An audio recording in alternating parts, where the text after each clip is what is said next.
Hello and welcome back to Mind of Crime. So we are continuing with Christina Applegate, You with the Sad Eyes. And we are now on chapter 3, the bathroom floor. Even though we're at chapter 3, there's been quite a lot of revelations so far with her MS, her difficult childhood, the choices she had to live with in terms of the choices of her mother's boyfriend, and how that has such a devastating effect on the body in later life, and how she discovered that trauma, sexual abuse, etc. I think she said 93% more likely to develop MS. So and obviously she's described where she is now, and she can be bedridden. So I mean, this lady has she's stoic with it as well. You'd have to have full on respect for her to. So far, I've got amazing respect for the lady. Anyway, we shall carry on. The other thing, we discovered was that she was parentified, if you like, from a young age, and she was the breadwinner as well from a young age. She actually bought a house that her and her mother rented out. Sorry, I've just got a hair somewhere, and I'm trying to. Anyway. And she didn't actually move into that house until she was 17, but she was the breadwinner, doing commercials, etc. from a baby actually. As you can see, we're joined by the dogs as well. I've still got, here it is. So you'll see a little waggy tail go past now and again. And hopefully they won't bark. I might have to pause it maybe once or twice to tell them to shut up. Right, let's just move this out of the way as well. Got my coffee with me. And off we go. Many years later, this is chapter 3, the bathroom floor. Many years later, when my mother discovered that Lala had cancer, she called to see how he was. When I asked her why she'd done such a thing, she said, "Well, I had to find closure." "Closure to what, Mom?" I said. "Closure for ruining your daughter's life, for ruining your life, for destroying anything I could have had at the most favourite time, at the most formative time, taking away from me and leading me towards a lifetime of attracting abusive, junky dicks to my life." Despite my anger, deep down, I partly understand why she made that call, though it hurts to think she did so. So, bear with me.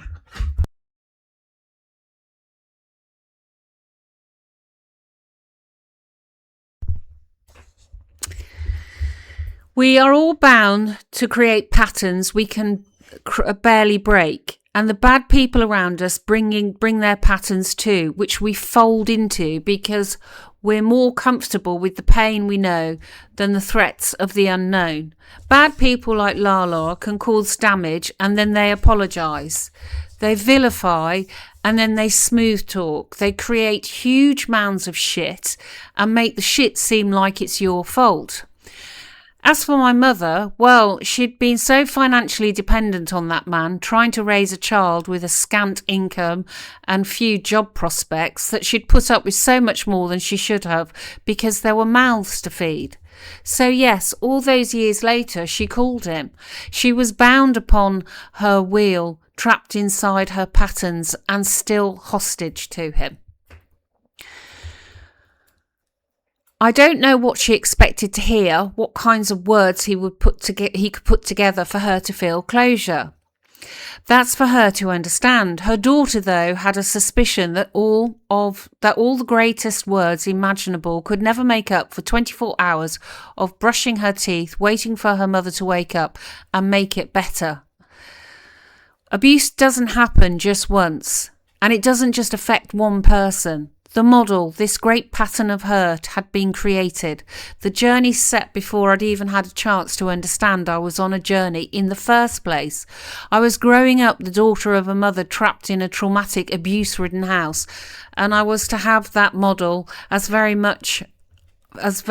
own for much of the rest of my life too. Now all I had to do was live it.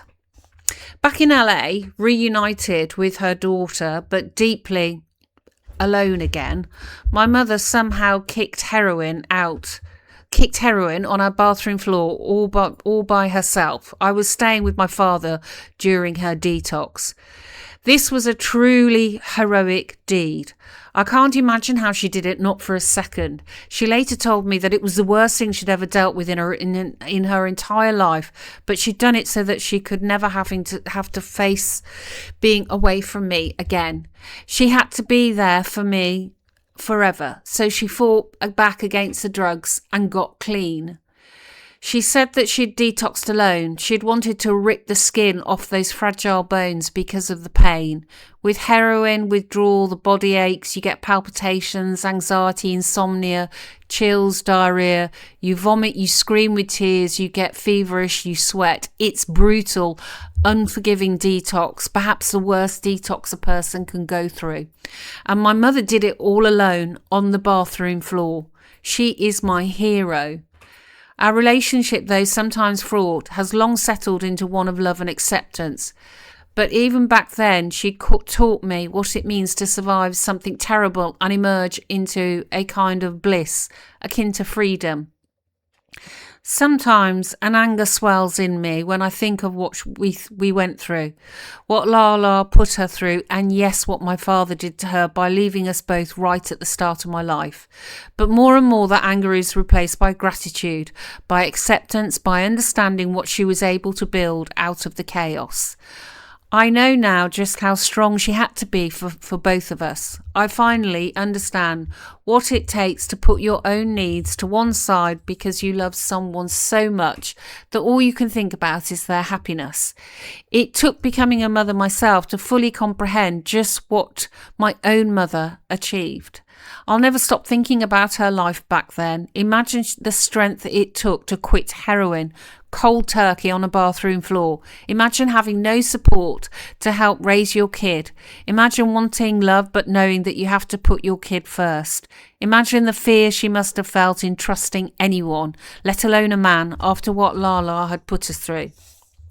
When I was growing up, it was always just the two of us. So if it was often lonely and traumatic for me, imagine how hard it was for her. As I've grown older, I've been more able to find the heroism in my mother, the selfishness, the selflessness, and I'm grateful for that. And there was joy too. We used to drive up to the 5 freeway to Magic Mountain all the time, just the two of us, and always on Mother's Day. And this is bizarre because it was Mother's Day yesterday. I can't imagine that mothers would choose a trip to Magic Mountain for their special day, but she knew how much I loved it, so it had become a family tradition. Me hoping each year that I was finally tall enough to be allowed on the Gold Rusher, the Log Jammer, the Colossus, or the Great American Revolution. And given what we've both been through, the violence, the fear, the struggle to just survive, we'd think nothing of those huge roller coasters whooping and hollering as our stomachs got left behind, free for a few minutes from the pressures of our shared pasts, our challenging presents and our uncertain futures. The two of us, always the two of us, always the two of us. Some weekends we'd drive down off the mountain and head to the coast. We'd roller skate through Venice all the way up to Santa Monica, which at the time wasn't the safest thing to do, despite the lo-fi retro filter through which we now view the 70s. It might have been the era of free love, but there was plenty of hatred too.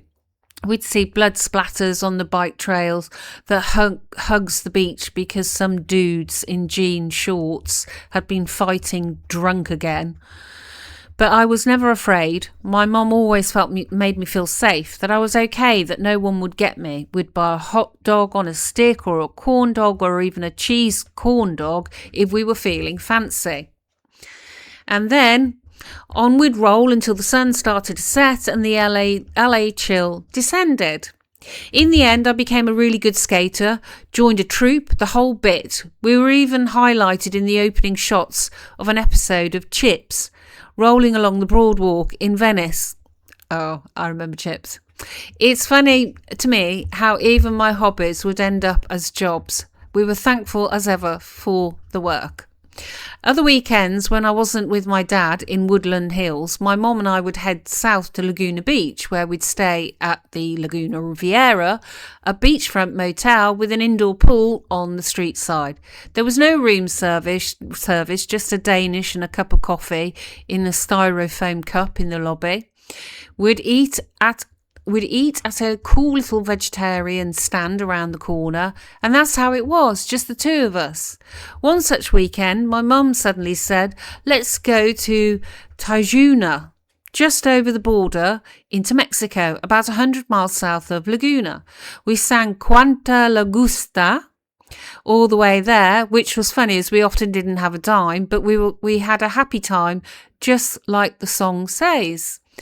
We'd long since given up the Nova, and now my mom drove a sage green Cadillac, and I felt like I was in an episode of Lifestyles of the Rich and Famous. Once we'd crossed the border, we bought a pair of sombreros and a little purse for me that had, confusingly enough, Acapulco written on it. I put all my money in that purse, but one of my junky babysitters stole it. I still get mad when I think of it. $300, which was a lot of money in 1979. Once my mom was off the heroin, it's hardly surprising that she turned to Valium to calm her nerves. She was, as they say, California sober, meaning she'd quit the really bad stuff. She'd had bad anxiety and constantly fussed about her weight. Some of those issues surely rubbed off on me. Some years later, when I was probably 12 or 13, my mum sent me to school with a bottle of pills all of my own. At first, it was a mixture of diet pills. Okay. My mum always thought I could lose a little weight. She made me go to Weight Watchers, and we always had Weight Watcher foods in the house for her. I was in my teens and no longer teeny tiny anymore. I had hips and had a butt, and my mum would often say, you could stand to lose 5 pounds. But we were all a product of the times as much as anything.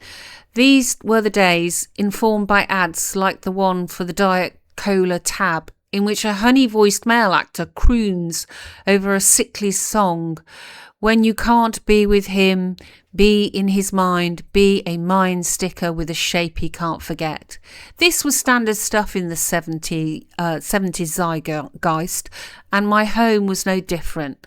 The issues of the time became her issues, and her issues became mine, and soon she started sending me to school with my own stash of Valium. Okay. Right. Thoughts on that, guys? Diet pills and Valium. Those she told me to choose so they activated faster. One day I got into a fight with some kid and chewed all the pills. When my mum came to pick me up, I was lying on the cot in the nurse's room. She was so mad she threw her keys at me. What the fuck is wrong with you? She said. Drugs were everywhere in the canyon by that point, and the days of weed had long been supplanted by a darker scene. One of the renters we took on to fill the garage was a weird guy named Alan Burke. Not only did he provide some much needed income, but his presence also offered some additional babysitting for me. My mum sometimes left me with Burke while she went to auditions or to work that came from auditions, and one night I remember going into the garage to find a huge mirror on his bed and a ton of people around the mirror. I had no idea what they were doing, but I knew it wasn't right. Who are all these people? Why is there a mirror on the bed in the illegal garage apartment?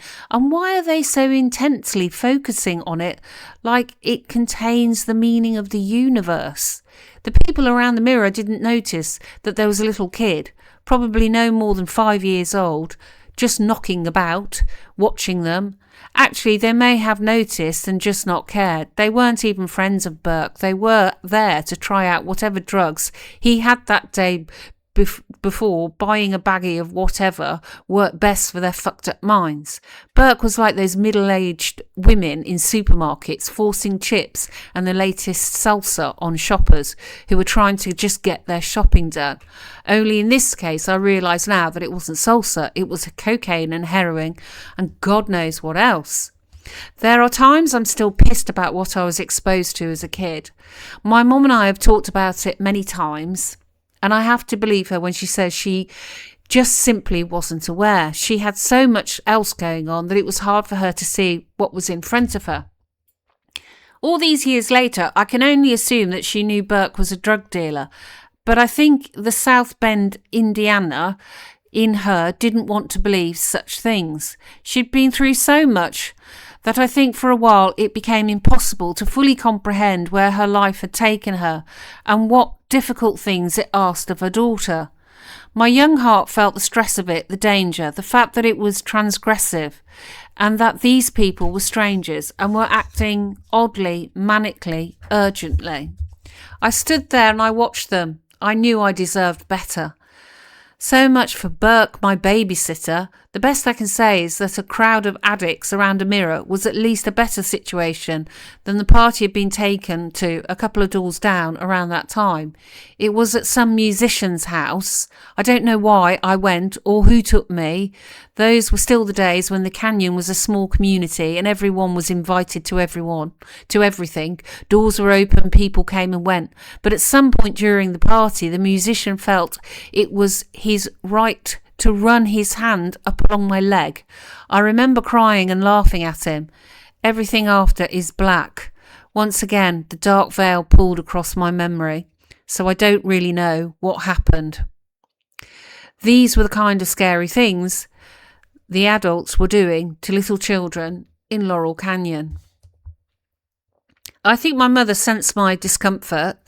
Though she didn't know the full extent of what I'd been going through, she knew enough to start me on what had become a lifelong practice of medication, weaving spiritually into my childhood.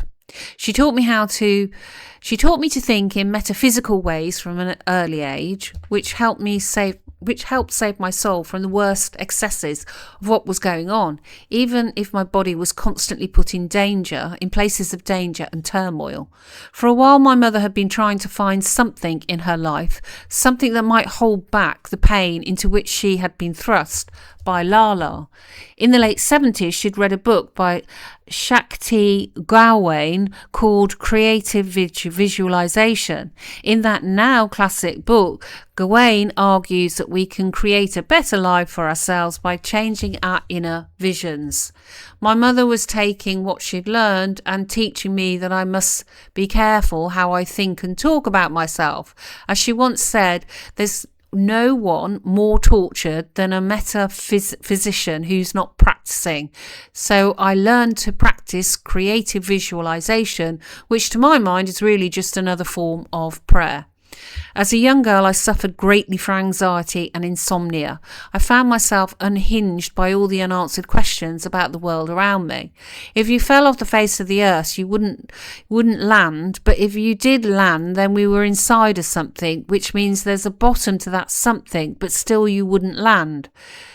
This thing has a name, this thing has a reason, this thing has its place. We're in a car, we're in a house, we're in a country, but the universe is infinite. We're taught that everything has a beginning, a middle and an end, but there's no end to grief. Grief just changes colours. All these things and more would keep me up at night. My mum would get into bed with me and try to calm me down with her newfound practices of meditation and visualization. She'd say, imagine your forehead is a chalkboard. Erase everything and write what you want to see instead. I know now that visualization is more about thinking our way into happiness and joy and health, giving to the universe so that the universe returns good things to us, etc. But as a little girl, rather than inviting karma, a concept altogether too advanced for my young soul, I would visualize walking down a beach while filming a TV show in which I was the star. Just me and all 5 members of Duran Duran. John Taylor, especially, was the man. Right, so Duran Duran are from the UK in Birmingham, and I live in Birmingham, so they came from my hometown. John Taylor, especially, was the man. I was pretty sure I was going to marry him. He may not have known that yet, but that didn't stop me from imagining it as a real option for my future. To seal the deal, even though I was still a preteen, I would go to Duran Duran concerts and write stuff on t-shirts and put them into bins they provided for fans to give things to the band. That's what we all fervently believed. Now, of course, I'm pretty sure the band never saw any of it. Because the universe had no timeline, many years later, I starred on a sitcom about a woman with retrograde amnesia called Samantha Who, and the script called for my character to have a rock star boyfriend. Someone on the show announced that they were friends with John Taylor of Duran Duran, and hey presto, there I was as an adult person, and the love of my life, at least as a child, was opposite me playing Tommy Widler, my boyfriend on the show, a show that I had visualised as a little girl. As a 10-year-old, I was sure that John Taylor was going to be my husband at some point. He wasn't, but don't let anyone tell you visualisation doesn't work. For years I held it in my head, the vision of a punk rock god. I would always see him in my meditations. And then in 1994, he appeared. Well, I've had lots of visualisations about rock stars over the years. None of them have appeared. Anyway. That's by the by. Right. I'm thinking of one in particular, and I can't remember his name now. So there you go. And then in 1994, he appeared. I was sitting at the Kibitz room next door to the famous Cantor's Deli on Fairfax in Los Angeles. I was eating French fries with gravy. This vegetarian was naive enough to think gravy didn't have meat in it. A guy came around the corner and my punk rock god manifestation snapped into view. Oh God, I need to know that name now, and I can't remember it. He was the one. What's his name? Because it'll be around the same. Billy Idol. That's it. Yeah, he was my punk rock manifestation that never manifested. Okay, I'll get to that, but so yes, there he was, bleached blonde hair, missing teeth, a brown button down shirt over a t-shirt. Literally my breath was taken away. It's my punk rock god, I thought. It's my punk rock fantasy. I'll get to that, but back in 1981, I was all about John Taylor, Duran Duran, and trying to survive the various demons of Laurel Canyon. Despite the creeping darkness of the 1980s, I couldn't help but still feel the magic of Laurel Canyon. To this day, one of my favourite things is the smell of the canyon after it rains. There's something so poignant to me about the aroma of damp leaves on the ground, the petrichor rich and pungent, the streets near... Okay, I'm going to start that sentence again. Okay, there's something so poignant to me about the aroma of damp leaves on the ground. The petrichor rich and pungent, the streets near the Wonderland School always slick with runoff, the night blooming jasmine and eucalyptus filling my head with magic and hope. Each day as a kid, I'd walk up the hill of Lookout Mountain from Wonderland, which I attended until middle school, and I'd find my young self completely embracing this beautiful, magical fragrance. I was all by myself, autonomous in a world where I desperately wanted safety and a star on the boulevard. Then I'd reach our house and a new perfume would envelop me, the Naga Champa and the fireplace. And as the chimes clanged at the windows, a powerful otherworldly feeling of calm would come over me. By this point, with Lala gone and my mother miraculously clean, I didn't want to leave. I'm still that way, a home person. I just wanted to stay by my hearth because the world out there remains frightening to me. Even as a child, if my friends wanted to hang out, Maria, Miranda, Jodie, Luke, I always had them come to my house. On the odd occasion, when I'd go down to Maria's house, she lived across the street from the school, on the way down the hill, I would do jetties in the middle of the street so that I could get there faster. One day, a girl named Farrell strode up to me in Laurel Canyon and asked me for a cigarette. We've been friends ever since. Early in our friendship, we were in her room where she and her friends liked to smoke pot. I tried it. We had gotten a pizza from a place called Two Guys from Italy and couldn't stop cracking up. I'll never forget Farrell saying, "I haven't laughed this hard from being high since I was a kid." She was only 13 years old. We all shared the sense of the music of this canyon and the lore of the canyon and the feeling of what it had been, but we also felt something scary there too. Behind our closed doors, bad things were happening, and to all of us. We were all children with single parents, single moms. Many of the guys who came into our mothers' lives were bad men. Many of they were the embodiment of the poor judgment of our desperate, sad mothers who had had a dream of family taken from them, only to replace it with distracted decisions or relationships that started in rainbows and ended in fire. Consequently, our childhoods veered towards the dark. None of us had yards to play in, and few of us had siblings, so we'd fill our time trying to steal our mum's pot or booze. Then there was the day my friend Lucy got mad at my friend Heather and chased her a full mile up the hill with a butcher's knife. Heather, desperately needing protection, headed for my house, burst in and cowered in my kitchen. Seeing the huge knife, followed by Lucy coming around the corner, I pulled a 6-pack of Diet Coke out of the fridge and hurled it at Lucy's head to make her stop.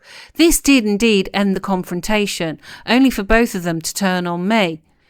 "You're so emotional, Christina," Heather said. I don't suppose it helped that I really didn't want Nancy Priddy to be with anyone else after Joe Lala. I was so afraid of who that man might be and the shit he'd bring into our lives that I probably suffocated her in some ways, but I just didn't want anyone else to hurt her, understandably. Well, into the 1980s, my mom was still involved in the music scene. Whenever we went to New York, for example, she'd see her former producer, Phil Ramone. By then, he'd produced everyone. The Simon Twins, Carly and Paul, Celine Dion and Dionne Warwick, Pavarotti, my dear friend growing up, Mark Volman of the Band of the Turtles, and Peter, Paul and Mary. And when my mom still hung around with him, he was working with Billy Joel. For a while, my mother had a relationship with one of the members of Billy's band. We went to stay at the guy's place on Long Island for a couple of months, but I was very much in my keep mum single phase. So one day I jumped up on the bed and pissed all over it. It seems I was eventually forgiven because Billy Joel himself made me my first banana and peanut butter sandwich. We were in his kitchen with his whole family, and I can still see him peeling a banana, slicing it right down the middle and filling it with peanut butter. Long Island clearly wasn't the land of warm tuna sandwiches. Billy's PB and banana was, up to that point in my life, the single best thing I'd ever eaten. We'd spent a lot of time on the East Coast because we had family there and because my mother is a New Yorker at heart. She'd take me to every single Broadway show back then. There was no age limit in the 80s. I was tiny when I saw a chorus line for the first time, featuring the legendary original cast: Donna McKechnie, Kelly Bishop, Priscilla Lopez, Robert Lapone and Wayne Cilento, who'd choreograph Sweet Charity years later on Broadway, and I also had the pleasure of seeing The Wiz and Ain't Misbehaving. It all just blew my mind. The bug to perform, especially the song and dance bug, was birthed in me during those visits. My mom had put me in dance classes at 3 years old, another trick she thought would keep me sane along with meditation. Dance immediately became centre to my life from the age of 3. I've done ballet, tap, jazz, modern, Foss, everything. Even if I didn't feel good, or if I didn't want to, or was angry or scared or anxious or heartbroken, my mother would always say, "This is non-negotiable. You're going to dance class." Having escaped her own addictions, my mom wanted me to have a positive addiction, which was dance, wanted me to have somewhere I could go to express myself, something positive to become obsessed with. Good idea. Dance became the thing that saved me and has saved me ever since. Dance, even more than acting, was my whole life. Not being able to dance as I once did now that I have MS is one of the hardest things about the disease. It's impossible to overstate how important dance is to me, not just as an expression of my artistic nature, but as a kind of therapy that goes beyond talking, beyond closure, beyond making peace with the past. I love dance more than anything in life. It calms me, inspires me, moves me, brings me fully into my body, expresses all the hurt and anger and sorrow I've felt across the years. For most of my adult life, I've had a dance studio in my house, so no matter where I am, replete with the suspension floors, bars, everything. Even the house I funded at 7 years old on Love Street behind the Laurel Canyon country store had one. There was a tiny downstairs apartment that came with that property, and much later I made the whole thing a dance studio. That downstairs section had formerly been where everyone in the canyon went to cultivate their pot. I would go down there for hours just by myself, dancing out my past, dancing into what I'd hoped would be a happier future. These days I prop myself up on pillows, my cats and dogs ranged around me like sentries, and I watch old Bob Foss dances on a loop. There he is now, slithering across the desert, performing his snake dance in 1974 movie, The Little Prince. Inventing moves that would be copied count for count by Michael Jackson a decade later. That's something I didn't know. There's Foss's moonwalk. There's Foss's spinning of the trilby, Foss's leg pops, Foss's spats on his black shoes, and yes, Foss's crotch grab. Occasionally, I'll still dance. I sent a video to a friend recently of me dancing to REM's Everybody Hurts. As Michael Stipe sings a couple of times, I regain my balance, holding on to a credenza. But otherwise, I'm out there on my own, dancing my ass off. I still have the angles, the reach, the positions as natural as breathing. Late in the song, I find a huge smile breaking across my face as all thoughts of MS recede. And I'm just dancing as though I'm perfectly healthy, as though I have not been through cancer and MS and loss and trauma. Because that's what dance gives me, a place where joy and love win all the battles against darkness and fear. But then I tire and the pain returns, and it's as if the music itself retreats, until all I can hear are the chimes at my window, ringing as if to call the ghosts back to life. My mother and I regularly went to Indiana to visit family. My maternal grandmother, Catherine Iona Driggs, was one of the most incredible human beings I've ever met in my life. She was everything to me, so it's so poignant, the things we remember of a person we loved. For me, it was the fact that she didn't have a coffee maker, so she always drank Folgers instant coffee, and if you wanted a cup, you were pointed to the Folgers crystals and a kettle. To this day, that particular taste takes me right back to those moments of my life. Catherine was a tiny woman with a little puff at her belly. I used to call her Jelly Roll because she felt squishy. We went to the South Bend every Christmas to see her. We went to South Bend every Christmas to see her, to her perfect Victorian home on Victoria Street with its gently pitched roof. It was just Mom and me. We always slept in my mom and her sister's room in their twin beds from when they were kids. There was a smell to the house that I can still remember, something Midwestern, and I guess Folgersy, that comforted me throughout all those challenging years of my childhood. Yeah, I mean, I remember you go to your grandparents' house and it'd have its own smell, wouldn't it? You can remember that. I remember every winter being freezing cold. I was a Laurel Canyon kid, but hell, the Indiana snow was up to our knees, so I think anyone would have felt it. My grandma smelled like the perfume Charlie. Years later, oh, Charlie, do you remember Charlie? I remember Charlie.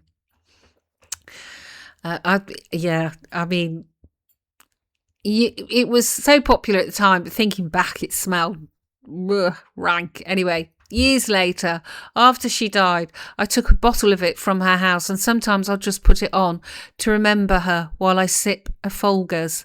Every Christmas, my Uncle Tommy and his family would come from Naperville, Illinois, and we'd eat from the same menu for Thanksgiving and Christmas. The stuffing was filled with raisins, water chestnuts, onions, celery, no sage. That's too fancy.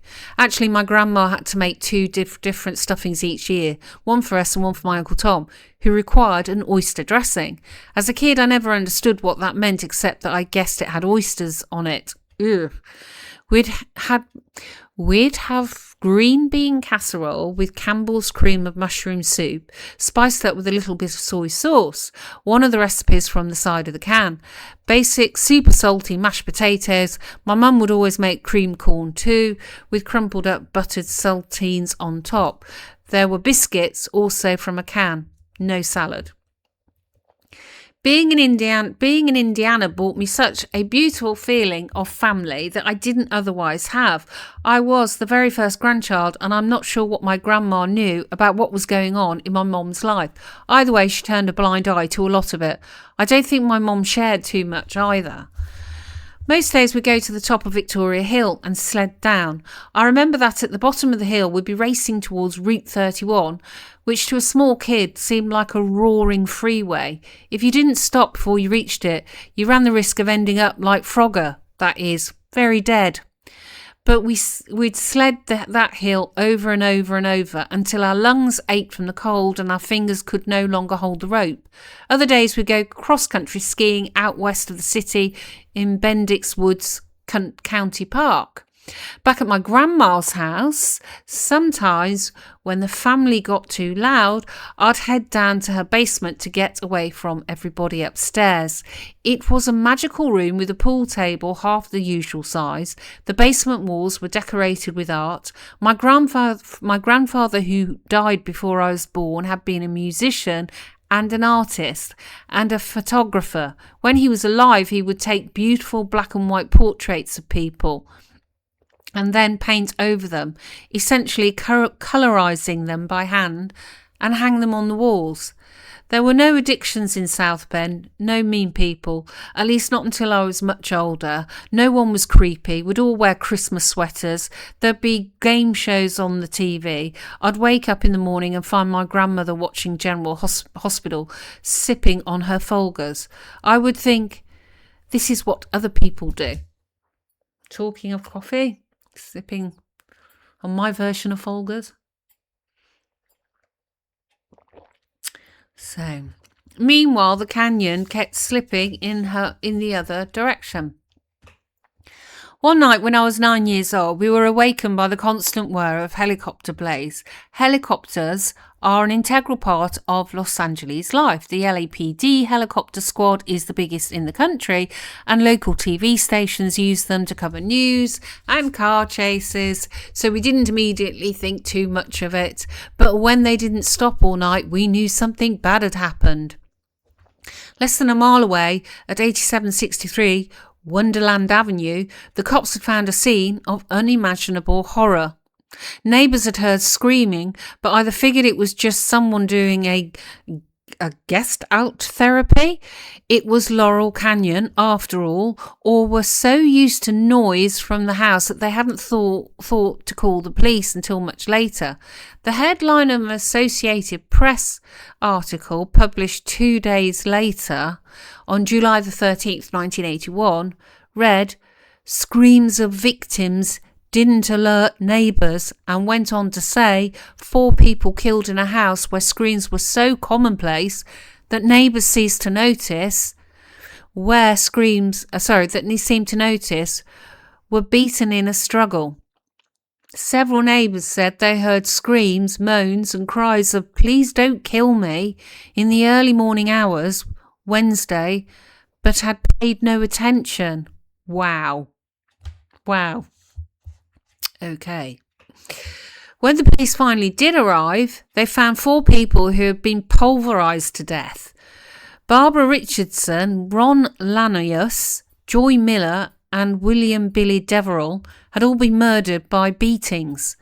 Lanius, Miller and her boyfriend Deverell had been members of a cocaine dealing group, the Wonderland Gang, and the house itself was a known drug dealing spot. A few weeks earlier, various members of the Wonderland Gang had robbed an underworld character called Eddie Nash, the sleazy owner of the Kit Kat Club strip club. They stole drugs, cash, heroin, jewellery and even antique guns from the mobster. The gang had made it into Nash's house thanks to John Holmes, an infamous porn star. Holmes had visited his pal Nash to score drugs and had then left a side door purposefully unlocked so that his friends in the gang could easily gain entry. It's widely believed that the murders of July 1st, 1981, known now as the Wonderland murders, were part of a payback scheme for the Nash heist. The murders are to this day unsolved, but they were horribly brutal. Each of the deceased was bludgeoned to death, which might be one of the very worst ways to die. Only one person who was present that night survived. Ron Lanius's wife, Susan. Her terrible injuries left her with amnesia and brain damage, and she was therefore unable to help the detectives.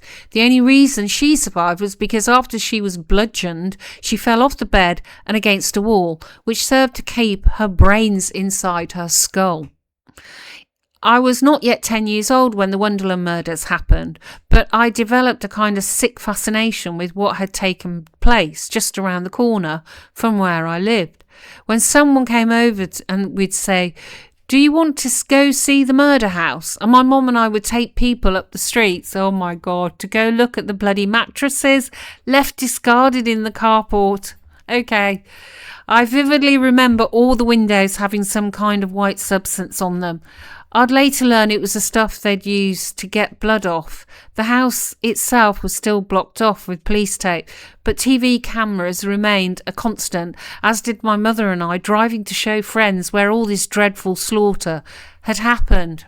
Oh, okay. Yeah, I can't see wanting to take a child to a murder scene like that. I just can't see it. But anyway, I was mostly numb to violence. A friend's mum had been shot to death by a boyfriend in the neighbourhood, and we'd never even talked about it. There was crazy shit happening all around us. By the time the Wonderland murders took place, it felt more like a movie than real life, and because it didn't feel real, it couldn't truly hurt me. Instead, it was exciting. It never fully registered as horrifying until I grew up and looked back on it all. It turns out that the Wonderland murders were a watershed. Things started to improve in the following months and years. Jerry Brown, then the governor of California, had a house around the corner from the murders in the canyon, and with his influence, things got safer. But the Wonderland murders were such a symbol of how far the canyon had come from the days of wampum beads and 2 cats in the yard. Coke was rampant. The shadowy bends of the narrow streets seemed more sinister than ever. What had happened to my mother and me behind closed doors in recent years seemed to be echoed in the dark turn this once beautiful place had suffered. Many years later, I heard that there was a movie being made about the Wonderland murders, and I met with the director, James Cox, at the Chateau Marmont to talk about the project. I felt a deep need to be part of the movie. I don't know how I'm going to get into this movie, but I have to. The people who understood that night were Canyonites. You're not going to find anyone who actually lived through that like I did. I told him, I don't care who I play. In fact, I'll play John Holmes's penis if that's what it takes. At 5'5", I figured I was roughly the same size as the porn star's infamous dick. Cox said, "Do you want to play Susan Lanius? That is the only survivor." It immediately felt right. I knew everything about Susan. I knew what had happened to her. I knew intimate details of the crime scene. I knew it all. I was the only person involved in the movie who had actually been there. Not in the house, but in the canyon. I would have played anyone in that movie, but to have been given the role of Susan felt like divine alignment. As preparation for the role, I made a visit to 8763 Wonderland Avenue to get a sense of it, although given my obsession with it, I already knew every room where the murder and assaults had taken place. I was also the young child who read Helter Skelter, the book about the Manson murders, so often that I can still quote great chunks in verbatim. As I walked around 8763, I could still feel the violence, the horror palpable, the air sticky with blood and bludgeoning. It was as if the walls held the unanswered screams. There was the very wall where Susan Linnaeus's brain matter was staunched, and there was the spot where Joy Miller was found on her bed.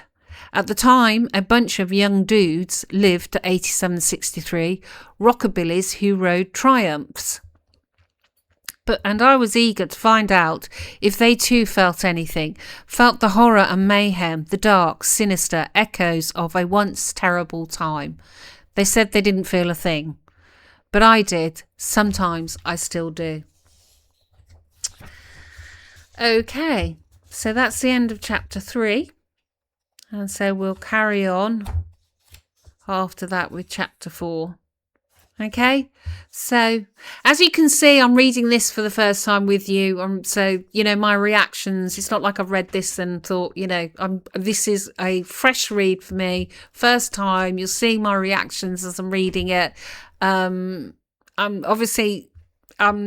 sitting here relating to some parts in terms of a childhood, the time of the time in which a childhood is situated in. And then also there are some parts of it that you're like, wow, okay. She had no guardrails, which is a shame. But anyway, I will carry on with chapter 4 after this, probably tomorrow or the day after that. I hope you're enjoying it. Please, just click the like button and just a comment, because it pushes it out into the algorithm, and there might be other people out there that actually want to know, hear this book, but they just don't know this exists. So please, even if it's just hello or, hi or just a comment, you don't have to write anything about the book, but just gets it out there, and please like it, and that's it.